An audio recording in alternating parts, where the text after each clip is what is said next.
Rolls Royce दुनिया की सबसे लग्जूरियस कार्स बनाती है और दुनिया के सबसे अमीर लोग एक रोल्स रॉयस ओन करने के सपने देखते हैं। लेकिन सरप्राइजिंगली इसी लग्जूरियस रोल्स रॉयस की शुरुआत एक ऐसे लड़के ने की थी जिसका पूरा बचपन गरीबी में चाइल्ड लेबर करते हुए निकला। कहानी की शुरुआत होती है 1863 में। इंग्लैंड के एक छोटे से गाँव में जन्म होता है हेनरी रॉयस का। जब रॉयस केवल 4 साल के थे तभी उनके फादर का बिजनेस बर्बाद हो गया और पूरी फैमिली सड़क पे आ गई। लेकिन ये तो केवल प्रॉब्लम्स की शुरुआत थी। इसके बाद महज 9 साल की उम्र में रॉयस ने अपने फादर को हमेशा के लिए खो दिया, जिस कारण उनकी मदर को मेड का काम करना पड़ा और रॉयस न्यूज़पेपर डिलीवरी करने लगे। अब तक रॉयस का फ्यूचर डार्कनेस से भरा हुआ था, लेकिन 14 साल की उम्र में उनकी लाइफ में एक टर्निंग पॉइंट आया। उनकी एक आंट ने हेनरी में पोटेंशियल देखा। वो ग्रेट नॉर्दर्न रेलवे कंपनी में गई और वहाँ 20 पाउंड पर एनम देके रॉयस को एज एन अप्रेंटिस ज्वाइन करवा दिया। अगले 3 सालों में रॉयस ने दिन रात एक कर दिए। दर्जनों बुक्स पढ़ के और फैक्ट्री में प्रैक्टिकली काम करके कारपेंट्री,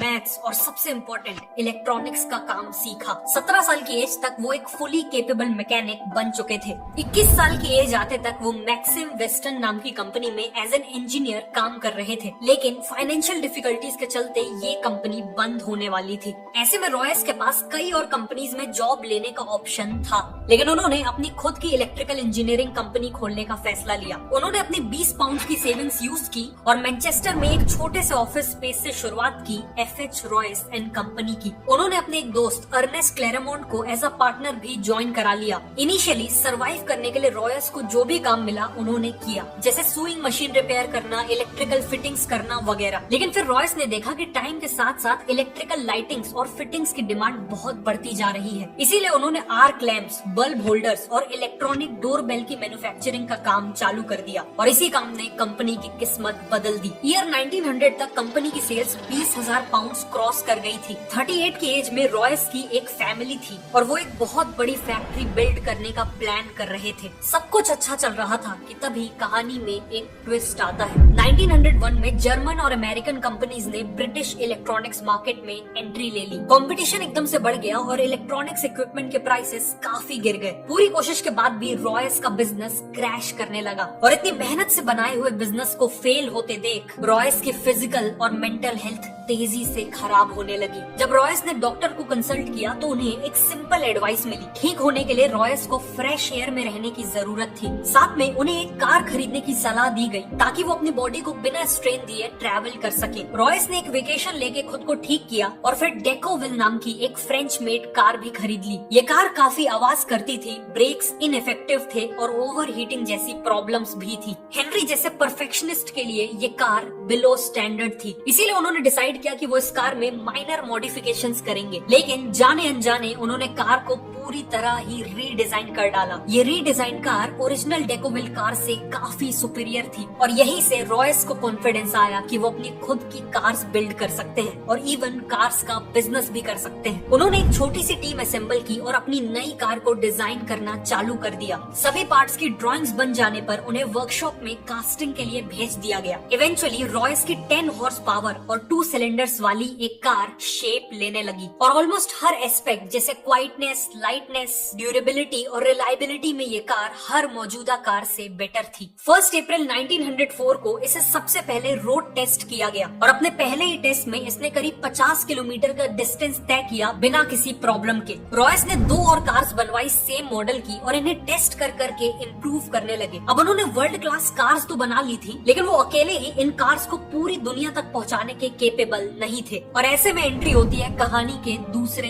हीरो की, चार्ल्स रोल्स। रॉयस एक एग्जीबिशन में अपनी कार्स को प्रेजेंट कर रहे थे और इसी दौरान इन कार्स पे चार्ल्स रोल्स की नजर पड़ी। चार्ल्स रोल्स एक पैशनेट मोटरिस्ट थे और सुपीरियर क्वालिटी की कार्स का सक्सेसफुल बिजनेस करते थे। रोल्स ऑलरेडी एक लग्जरी ब्रिटिश कार मेकर को ढूंढ रहे थे, इसीलिए उन्होंने रॉयस से मुलाकात की और कार्स को क्लोजली देखा। वो रॉयस से इतना इम्प्रेस हुए कि बाद में उन्होंने अपने एक बिजनेस पार्टनर से कहा कि उन्होंने वर्ल्ड के ग्रेटेस्ट इंजीनियर को ढूंढ लिया है। अगले 3 महीनों में इन कार्स को बेचने के लिए चार्ल्स रोल्स और हेनरी रॉयस एक जॉइंट वेंचर स्टार्ट करने का अग्रीमेंट करते हैं और इस जॉइंट वेंचर से बिकने वाली कार्स का नाम होने वाला था रोल्स रॉयस। आगे बढ़ने से पहले आपसे एक क्वेश्चन है, क्या आप भी एक सक्सेसफुल स्टार्टअप बिल्ड करना चाहते हैं और खुद के लिए फाइनेंशियल फ्रीडम चाहते हैं? अगर हाँ, तो मैं हाईली रिकमेंड करूंगा कि आप ऑडिबल पे the lean startup audio book को सुने। ये ऑडियो बुक आपको स्टेप बाय स्टेप गाइड करेगी और सिखाएगी कि कैसे टाइम और मनी को बिना वेस्ट किए आप अपने बिजनेस आइडिया को टेस्ट करें, वैल्यूएबल प्रोडक्ट्स बनाएं और बिजनेस को ग्रो करें। ये ऑडियो बुक सच में आपकी लाइफ चेंज कर सकती है। वैसे मैं खुद ऑडिबल को अलग अलग जॉनर्स की ऑडियो बुक सुनने के लिए और इवन वीडियोस की रिसर्च के लिए काफी यूज करता हूँ। ऑल्सो अब आप ऑडिबल में यूपीआई के थ्रू भी इजिली साइन अप कर सकते हो। क्रेडिट या डेबिट कार्ड की जरूरत नहीं है। तो अभी नीचे डिस्क्रिप्शन या पिन कमेंट में दिए हुए लिंक से ऑडिबल पे साइन अप करिए और 2 महीने का फ्री ट्रायल पाइए। अब कहानी पे वापस आते हैं। मार्च 1906 में रोल्स रॉयस लिमिटेड को ऑफिशियली स्टैब्लिश किया गया और सबसे पहले 4 रोल्स रॉयस 10, 15, 20 और 30 हॉर्स पावर वाली मॉडल्स को सप्लाई करने का डिसीजन लिया जाता है। रोल्स का मानना था कि किसी भी कार की मार्केटिंग करने का सबसे अच्छा तरीका है उस कार के साथ रेसिंग टूर्नामेंट्स में पार्टिसिपेट करना। इसीलिए रोल्स ने आइल ऑफ मैन टूरिस्ट ट्रॉफी जैसे प्रेस्टिजियस टूर्नामेंट्स में पार्टिसिपेट किया और रोल्स रॉयस की कार्स यूज करके उन रेसेस को जीता भी। साथ ही साथ उन्होंने इन कार से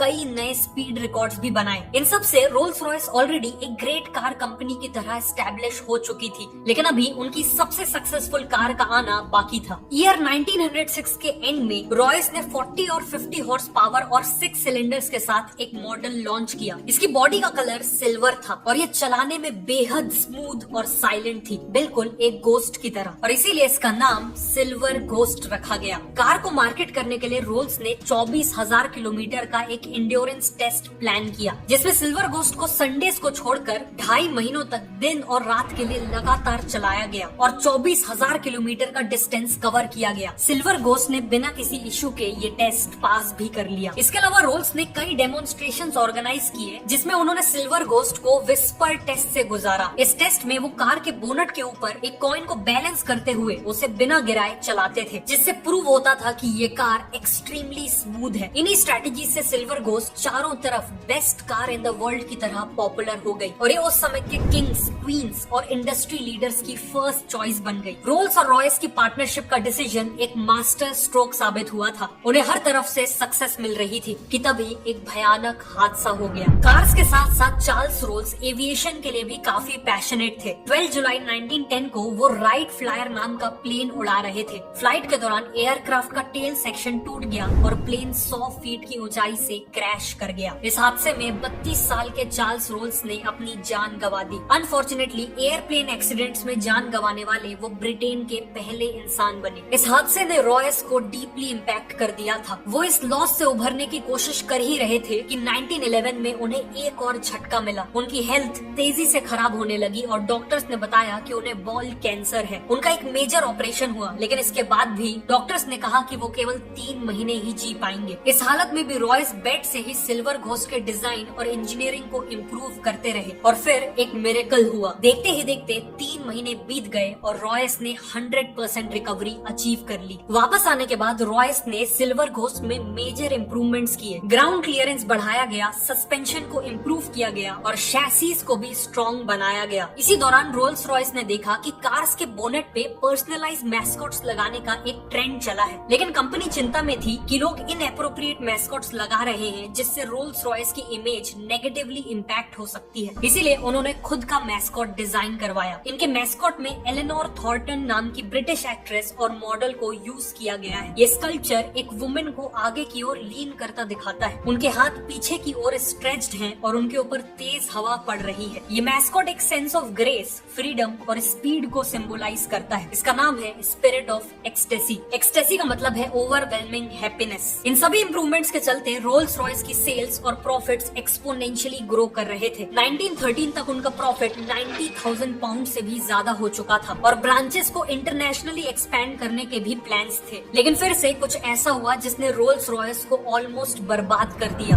वर्ल्ड वॉर 1। 1914 में वर्ल्ड वॉर 1 की शुरुआत हुई, लेकिन रोल्स रॉयस इसके लिए तैयार नहीं थी। वॉर के कारण इकोनॉमी क्रैश हो गई, जिसका इम्पैक्ट सबसे ज्यादा रोल्स रॉयस जैसी लग्जरी कार कंपनीज पे पड़ा। सेल्स क्रैश कर गई और कंपनी को एम्प्लॉयज को फायर करना पड़ा। सभी को लग रहा था कि रोल्स रॉयस वॉर को सरवाइव नहीं कर पाएगी, लेकिन रॉयस के दिमाग में कुछ और ही प्लान्स थे। रॉयस ने मिलिट्री अथॉरिटीज से मीटिंग की, जिसके बाद उन्हें रियलाइज हुआ कि वॉर में रिलायबल और हाई परफॉर्मेंस वाली गाड़ियों की सख्त जरूरत है। इसीलिए रोल्स रॉयस ने सिल्वर घोस्ट को मॉडिफाई करके एक आर्मर्ड कार में बदल दिया। कार की बॉडी में 8 मिलीमीटर मोटा आर्मर लगाया गया, एक रिवॉल्विंग टर्रेट भी लगाया गया जिसमें एक मशीन गन फिट की गई। इस कार को मिडिल ईस्ट के हार्श डेजर्ट रीजन्स में ऑपरेशंस कंडक्ट करने के लिए यूज किया गया। प्लस इनका यूज स्पाइंग मिशंस के लिए भी हुआ। ऑल्सो क्योंकि सिल्वर घोस्ट चलाने में काफी स्मूथ थी, वो किसी वुंडेड सोल्जर को कैरी करने के लिए भी बेस्ट व्हीकल थी। इसीलिए कई सिल्वर घोस्ट को वॉर एम्बुलेंसेस की तरह मॉडिफाई कर दिया गया। इनमें स्ट्रेचर्स, मेडिकल इक्विपमेंट्स और नर्सेस के लिए सफिशिएंट स्पेस बनाई गई और नाइट टाइम मिशंस के लिए इलेक्ट्रिक लाइटिंग फिट की गई। इन एम्बुलेंसेस ने हजारों जिंदगियां बचाई। फाइनली अपनी लग्जरी फीचर्स के कारण वॉर के दौरान रोल्स रॉयस कार्स को high ranking officers, diplomatic missions और किंग मैसेंजर्स के द्वारा भी यूज किया गया। मिलिट्री के साथ क्लोजली काम करते वक्त रोल्स रॉयस को रियलाइज हुआ कि ब्रिटिश एयरफोर्स अपने एयरप्लेन इंजन्स के लिए फ्रेंच कंपनीज पे हेविली डिपेंडेंट थी और गवर्नमेंट डेस्परेटली चाहती थी कि कोई ब्रिटिश कंपनी ही उन्हें इंजन सप्लाई करे। इसी अपॉर्चुनिटी को देखते हुए रोल्स रॉयस ने एरो इंजन मैन्युफैक्चरिंग में एंट्री ले ली। रॉयस ने खुद एरो इंजन डिजाइन सीखा और 1915 में लॉन्च किया अपना पहला इंजन द ईगल। ये इंजन कंपटीशन के मुकाबले ज्यादा रिलायबल,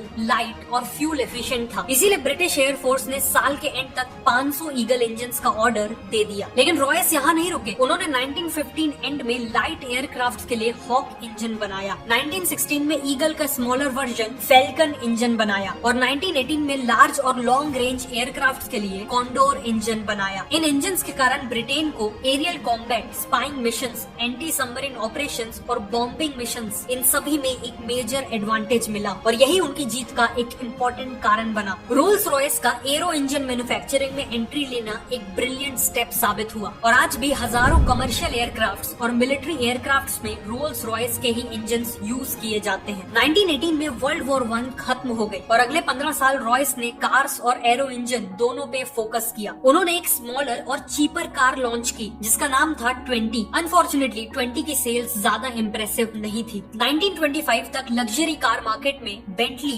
डेल्मर और कैडिलैक जैसी ब्रांड्स के कारण कंपटीशन बहुत बढ़ गया था और रोल्स रॉयस को अपनी पोजीशन मेंटेन करने के लिए एक बोल्ड कार की जरूरत थी। इसीलिए उन्होंने सिल्वर घोस्ट को रिप्लेस करते हुए बेटर परफॉर्मेंस और 4 व्हील ब्रेक्स के साथ लॉन्च की द न्यू फैंटम। फैंटम काफी सक्सेसफुल हुई और इसने वापस से रोल्स रॉयस को लग्जरी कार मार्केट का किंग बना दिया। आगे चल के फैंटम 2 भी लॉन्च की गई जो इक्वली वेल रिसीव्ड थी। 1931 में रोल्स रॉयस ने बेंटली को अक्वायर कर लिया जो बैंकरप्ट होने वाली थी और इसके बाद रॉयस ने डिजाइन की एक और आइकॉनिक कार बेंटली 3.5 लीटर्स, जो रोल्स रॉयस और बेंटली इन 2 ग्रेट ब्रांड्स का एक सक्सेसफुल ब्लेंड था। लेकिन अनफॉर्चुनेटली रॉयस कभी भी इस कार को अपनी आंखों से नहीं देख पाए। 22 अप्रैल 1933 को 70 साल के सर हेनरी रॉयस ने अपनी आखिरी सांसें ली। कार के प्रोडक्शन से कुछ ही महीने पहले सर हेनरी रॉयस की डेथ से लेकर आज तक रोल्स रॉयस ने कई अप्स एंड डाउन्स देखे। एक तरफ फैंटम 3, सिल्वर शैडो और घोस्ट जैसी आइकॉनिक कार्स लॉन्च की, तो वहीं दूसरी तरफ 1960s में फाइनेंशियल डिफिकल्टीज का सामना करना पड़ा जिस कारण उनके एविएशन और ऑटोमोबाइल बिजनेस को अलग अलग कर दिया गया और करेंटली रोल्स रॉयस मोटर्स को BMW ओन करती है। लेकिन आज भी रोल्स रॉयस अपनी आइकॉनिक कार्स के कारण अल्टीमेट लग्जरी का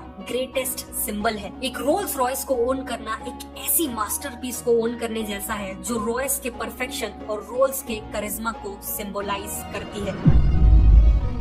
डोंट फॉरगेट कि अपना खुद का स्टार्टअप स्टार्ट करना है तो ऑडिबल पे the lean startup audio book को जरूर सुनना और ऑडिबल के 2 महीने के फ्री ट्रायल के लिए नीचे डिस्क्रिप्शन या पिन कमेंट में दिए हुए लिंक को यूज करना।